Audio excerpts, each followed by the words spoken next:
Hey y'all, welcome back. I'm glad to have you here. Can I just say that I hate my intro? I don't really know how to lead into the opening of a video. I would love some little catchphrase. I don't know. If you have some amazing ideas, just drop them in the comments below. So this is a video that I have been putting off for months and months and months because it is a very overwhelming topic. There's lots of information that I want to give you, and so I've just been procrastinating and putting it off. So I know many of you probably have heard of me speak of my friend Kate Hayes. She has a YouTube channel, and today we are collaborating on this topic, the adoption process and what it looks like. And so as soon as you finish watching this video, at the end, I'm going to leave a tag for her video, and I would love for you to go over there and subscribe to their channel, watch all of her videos. Her and her husband have adopted a little girl from the Philippines. They have 2 biological children as well, and I just love everything that their family stands for. They always offer such wisdom in every single video. So y'all must go check her out. I would greatly appreciate it. If you or someone you know is considering adoption, it has always been on your heart, but it seems extremely overwhelming to you, then stick around. Hopefully I can shed some light on it. Hopefully I can give you some knowledge, give you some wisdom, and hopefully I can ease your mind so that you can say yes to adoption. So let's get to it.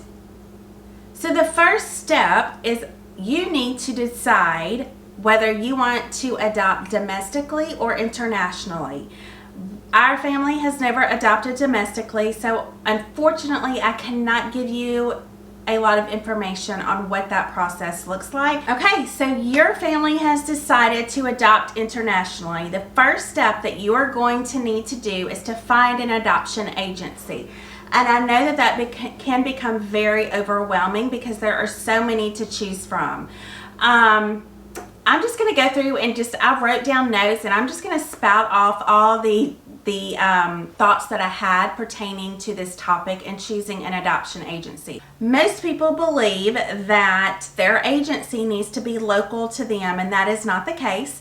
Everything is done by phone and by email, so your adoption agency does not have to be local to you, so you don't have to worry about that. I know whenever Stana and I decided to embark on our first international adoption process, it was very important that we found an adoption agency that really had a strong mission statement that we could really get on board with. And so the first agency that we used was All God's Children International. I'm going to leave all the information below in the description box for anyone who wants to go check out the 2 adoption agencies that we have used and other things that I will speak about throughout the duration of this video. So I would highly recommend that you look into what the adoption agency stands for, and what their ethics are and how they do business. And one of the ways that you can do that is by speaking with other families who have used that particular adoption agency.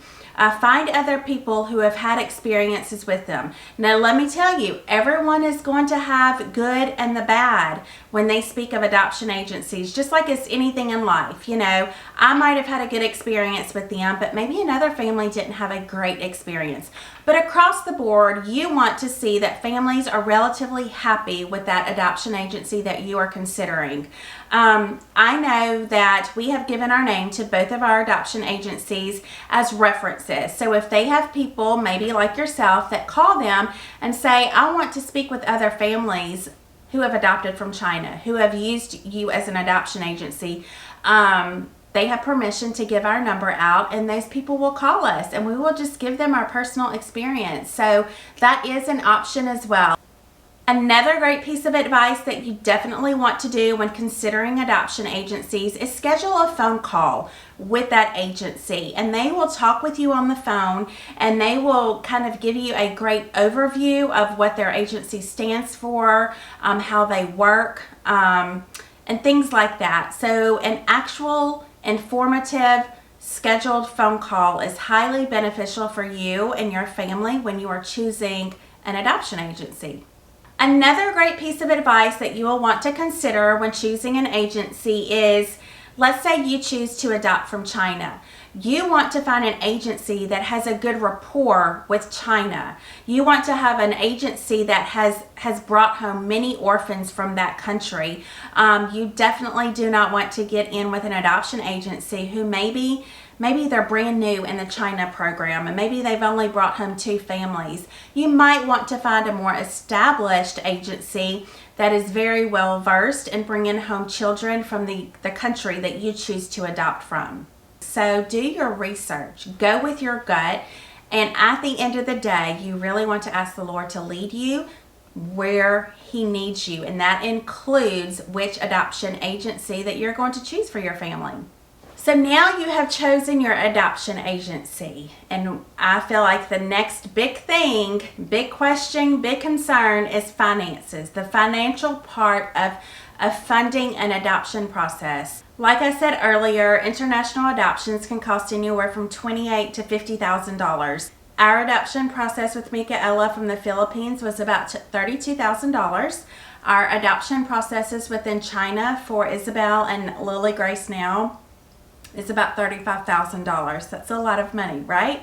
There are so many ways that you can fund your adoption. And again, that phone call that you're going to have with the adoption agency as you get to know them and you ask them these questions, they are going to help guide you in this. So one of the ways that you can fund an adoption is there are so many adoption grants out there.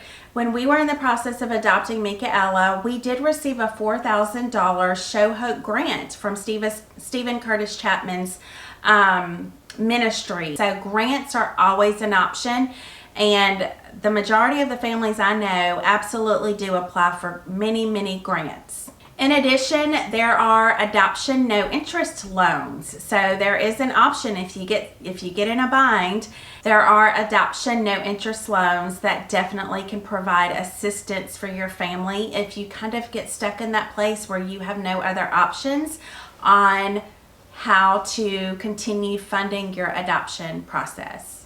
Of course, the biggest way to fund your adoption is to have fundraisers.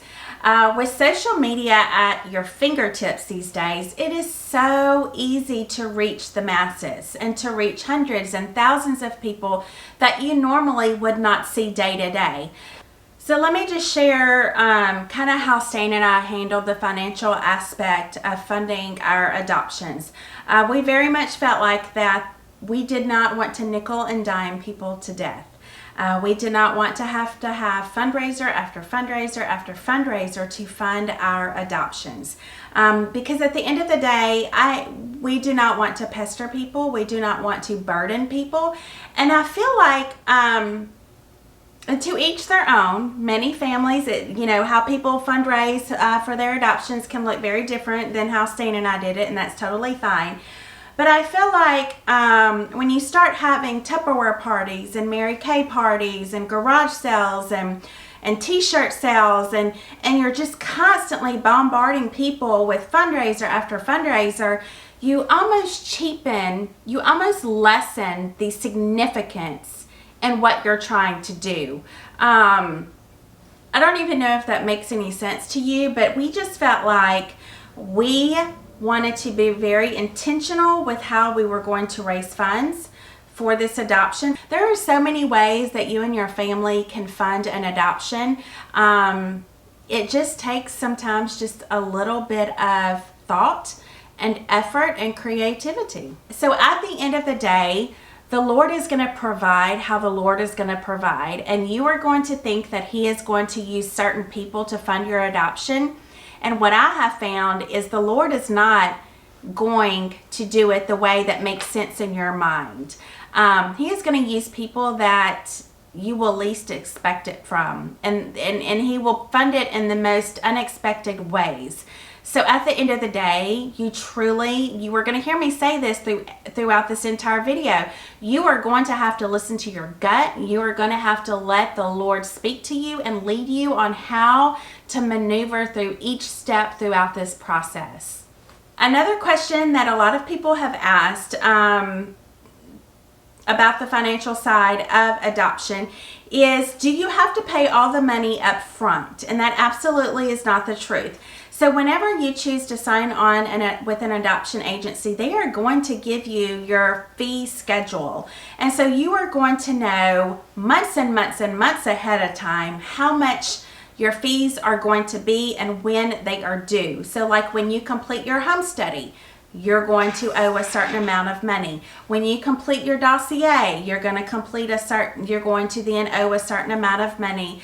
So these adoption agencies are not just saying, oh, by the way, you owe $5,000 next week. That's not how it works. You will be very well informed of when the fees are due and how much they are. And adoption agencies are very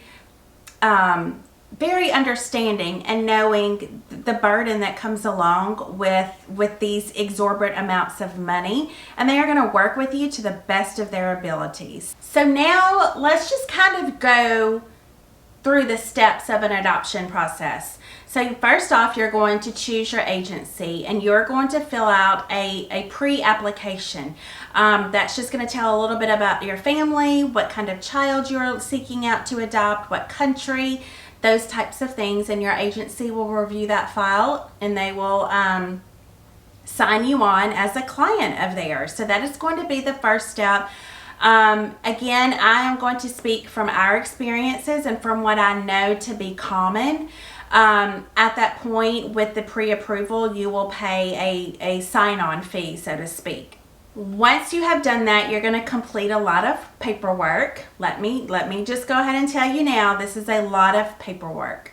A lot of paperwork, a lot of redundancy, a lot of information that the adoption agency and the country wants to know about your family.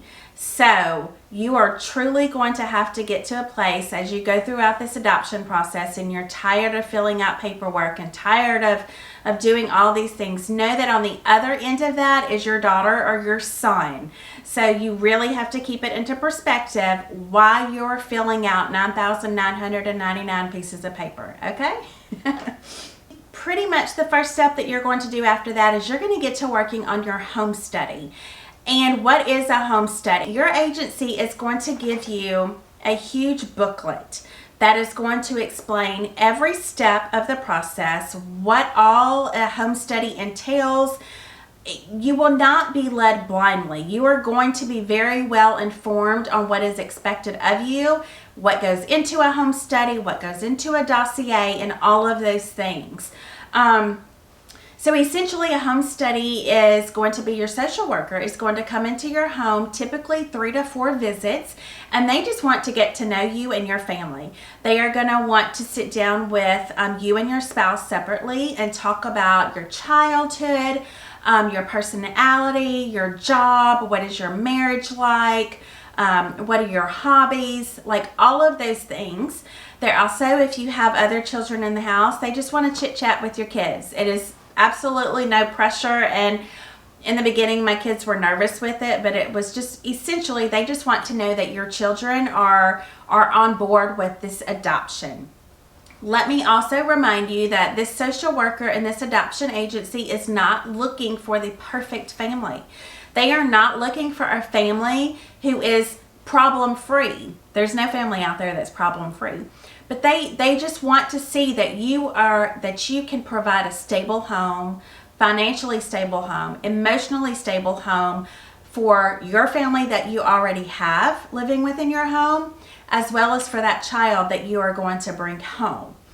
In addition, with the home study, you will have medical doctor visits. You and your spouse will need to go just get a generic physical from your healthcare provider just to prove that you are healthy and able to take care of another child. Your children will have to go get a physical. We just use that free wellness visit that our insurance provides for us yearly, and that is exactly what we did for all of our physicals. Also, the home study includes background checks from your local police department. You will need to go and get fingerprinted. You will also get biometric fingerprints, which are like computerized fingerprints. You will need to provide marriage certificates, birth certificates for your entire family, financial status. They are going to want to know how much money you bring in every year, what do your monthly bills look like, how much debt you have. And again, they are not looking for rich people. They just want to know, once again, that you can provide for another human being that's going to be coming into your house. Once your home study is completed and approved and your agency has approved it, then you're going to send off for immigration approval. And that is essentially going to be the USCIS, the United States, is going to give you permission to adopt a child. That is kind of going to be what your initial immigration approval looks like. It's just kind of a generic approval saying that the Phelps family, they are approved to adopt a little, a female from the ages of 2 to 6 with minor special needs. I'm making stuff up, but that essentially is what it's going to be. Again, that can take 2 to 3 months to get approval as well. In that time, you are going to start working on your dossier. And what your dossier is, again, another huge compilation of your home study and some more documents. These documents are going to be notarized and authenticated at the state level.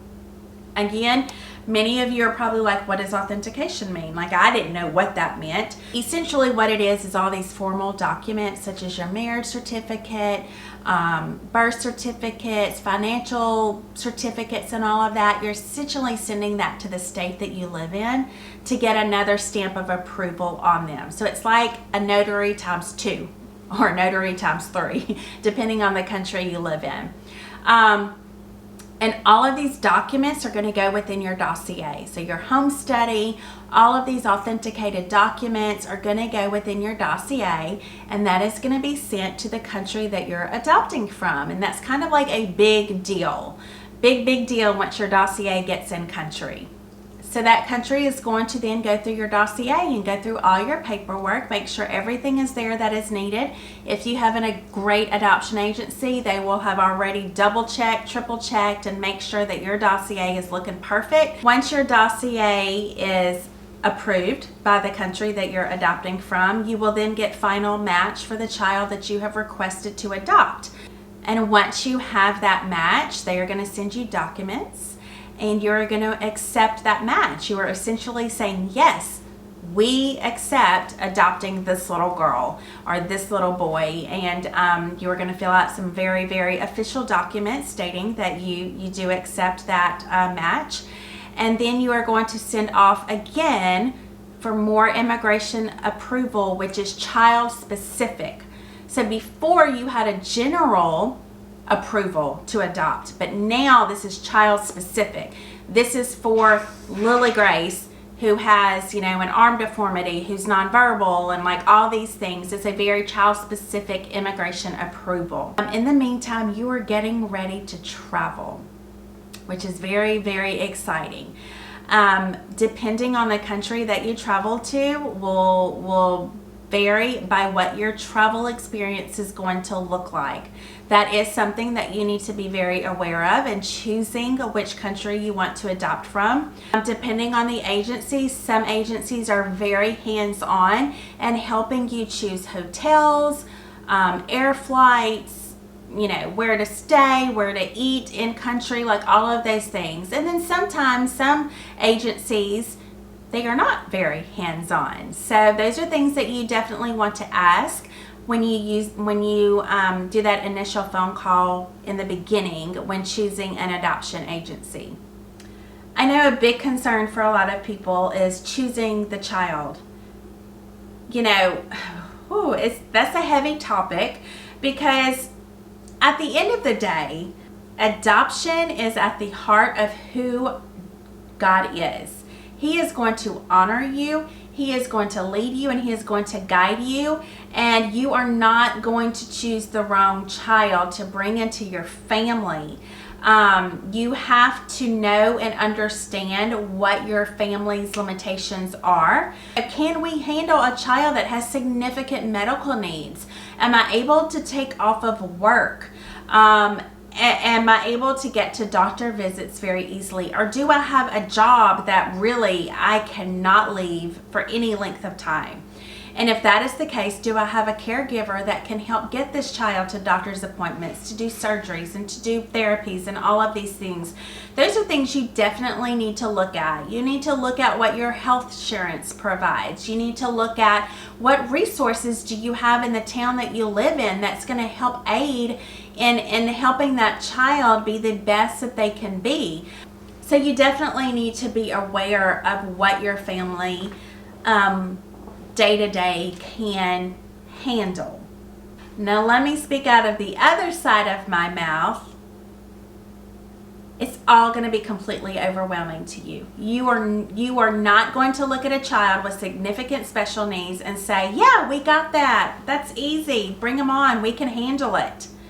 It's going to stretch you, and you are going to look at that and you are going to say, how in the world are we going to do this? And sometimes that's where the Lord wants you. He wants you there. He wants you there where you don't have all the answers. Yes, we know we can physically, emotionally, financially provide for this child. But do we have it all figured out and how we are going to maneuver through this? No. Sometimes that's where He wants you. He wants you to a place where you don't have all the answers, because when you have all the answers, then you have no room to rely completely on Christ. And I know that that sounds extremely cliche these days, but let me tell you, when we brought Isabel home, I'm going to get emotional because that's what I always do in my videos, right? We didn't have all the answers. I didn't know how to help a blind child maneuver. I didn't know how to handle all of these things that she came with. I just knew that we were to bring this little girl home and that she was deserving of a family's yes. The rest we were going to figure out. It's hard, it's challenging, and I still do not have it all figured out. Trust me. But that is when the Lord comes in and He provides for you, and He provides in ways that you never thought you needed. So yes, be wise in knowing what your family can handle, but know that it's okay not to have all the answers, because if you want to have all the answers before you enter an adoption process, you will never adopt. Hands down, you will never adopt. Whew. That was a lot of information. I feel like I spoke really fast because I wanted to get it all in. And I hope I didn't speak too fast. I hope that it made sense. And there's a lot of things that I know that I left off, but I was just trying to really to get to the big points in the adoption process. I hope it was helpful to you. If you have any questions at all, like I said, leave me a comment below. I'm more than happy to answer any questions that you have. Hopefully there's people on here that want to say yes. Belts family can do it, we can do it. I hope that that's what we are doing here on this channel. Thank y'all so much for joining us. Don't forget, you need to head on over to my friend Kate Hayes' channel, subscribe to her channel, and check out her video, because I promise you she's going to offer a lot of knowledge and wisdom on things that I probably forgot to go over today. Thank y'all for joining us, and we'll see y'all next time. Bye.